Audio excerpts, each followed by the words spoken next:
لاہور میں P T I رہنماؤں کی پریس کانفرنس جاری ہے۔ جب سے یہ امپورٹڈ حکومت آئی ہے آپ کو نظر آ رہا ہے کہ ملک کی تو تباہی ہو رہی ہے، لیکن ان کا سارا فوکس ایک چیز پہ ہے کہ اپنے کیسز جو ہیں ان کو ختم کرایا جائے۔ ہر طریقے سے جتنے بھی یہ ان کے لیڈرز ہیں وہ سارے کے سارے ایک ہی چیز میں مشغول ہیں کہ اپنے کیسز ختم کرائیں۔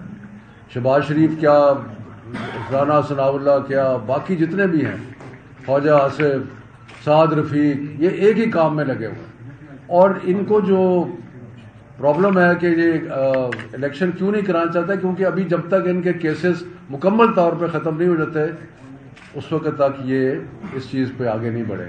سو یہ تو ہے ان کا مین پرپس۔ اور پھر یہ جو بھگوڑے تھے ان کو بھی واپس لا رہے ہیں۔ ایک بھگوڑا پہلے واپس آیا تھا جو کہ آج کل فائنانس منسٹر ہے، اور ایک اور بھگوڑا جو تھا وہ کل آیا ہے واپس، سلمان شہباز۔ اور یہ جو سلمان شہباز ہے، مجھے بڑا افسوس ہوا جس قسم کی زبان اس نے استعمال کی چیئرمین پی ٹی آئی اور سابق وزیر اعظم جناب عمران خان صاحب کے لیے۔ تم اپنا اسٹیچر دیکھو اور تم عمران خان صاحب کا اسٹیچر دیکھو، تم کیا چیز ہو؟ Kick back specialist. اور کک بیک اسپیشلسٹ تم ہو، تم ایک چھوٹے سے بونے ہو، اور ایک ایسی شخصیت سے جو کہ سیاست کے علاوہ ساری دنیا میں جس کا ایک مقام ہے، اس کے بارے میں اس قسم کی گھٹیا زبان آپ استعمال کر رہے ہیں۔ یہ صرف اور صرف ایک چیز ظاہر کرتی ہے کہ آپ کی تربیت ماشاءاللہ جس ماحول میں ہوئی ہے وہ کوئی قابل دید نہیں ہے۔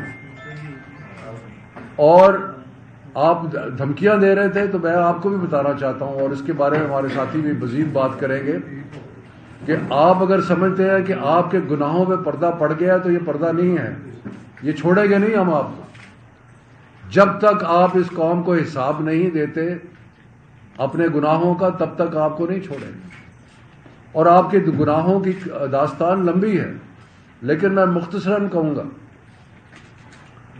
کہ یہ بھائیوں میں مقابلہ لگا ہوا تھا کہ کون زیادہ پیسے بناتا ہے۔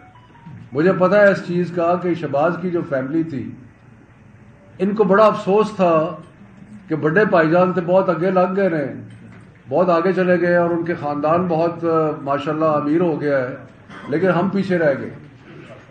اس لیے کہ اگر آپ کو یاد ہو کہ جو اپنے ایسٹ ڈکلیئر کیے تھے جناب شہباز شریف صاحب نے، انہوں نے ایسٹ ڈکلیئر 1990 میں 2 ملین کی، یعنی کہ 20 لاکھ کے ان کے ایسٹ تھے۔ 1998 میں یعنی کہ 8 سال بعد ان کے 15 ملین یعنی کہ 1.5 کروڑ کے ایسٹ تھے۔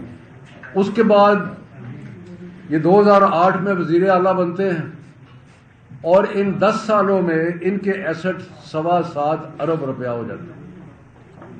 ماشاءاللہ اتنی ان کو کامیابی، ان کے ہاتھ میں کچھ سونے کی چھڑی تھی کہ جس چیز کو ہاتھ لگاتے تھے وہ سونا ہو جاتا تھا، کہ 7.5 ارب روپیہ جو ہے ان کے ایسٹس ہو گئے۔ اور ان کا طریقہ واردات بڑا کلیئر تھا، 2 قسم کے بے نامی اکاؤنٹس کھولتا تھا، اور یہ سلمان ساری چیزوں کو اوورسی کر رہا تھا۔ ایک وہ تھے جو کہ لوکل ٹھیکیدار جو تھے، اور باقی لوگ جو تھے جو کہ ان کے کرپشن کا پیسہ ان کے اکاؤنٹس میں جمع کراتے تھے۔ آپ کو یاد ہوگا کہ جب ان کی پہلی دفعہ اطلاع آئی تھی تو یہ جو ان کی مل ہے، شاید رمضان شوگر مل ہے، ان کے ملازمین کے جو اکاؤنٹس تھے ان کے اندر مختلف علاقوں کے ٹھیکیداروں کی ڈپازٹس موجود تھے، اور اس میں کچھ سیاسی لوگوں کے ڈپازٹ بھی موجود تھے، یعنی کہ ہر قسم کی رشوت جو تھی وہ ان اکاؤنٹس میں نظر آ رہی تھی، اور مختلف ٹھیکیدار، کوئی گجرات کا ٹھیکیدار ہے، کوئی کہیں کا ٹھیکیدار ہے، وہ پیسے جمع کرا رہا ہے۔ دوسرا جو دوسری طرز کے جو بے نامی اکاؤنٹ تھے، یہ وہ تھے کہ جو ہنڈی کے ذریعے رشوت کا پیسہ یہاں سے اکٹھا کر کے اس کو باہر بھیجتے تھے، اور پھر وہاں سے اس کو اپنے نوکروں کے اور باقی لوگوں کے نام پہ فورن ریمیٹنس کے طور پہ منگاتے تھے۔ 16 ارب روپیہ ان کے اکاؤنٹس میں سے نکلا۔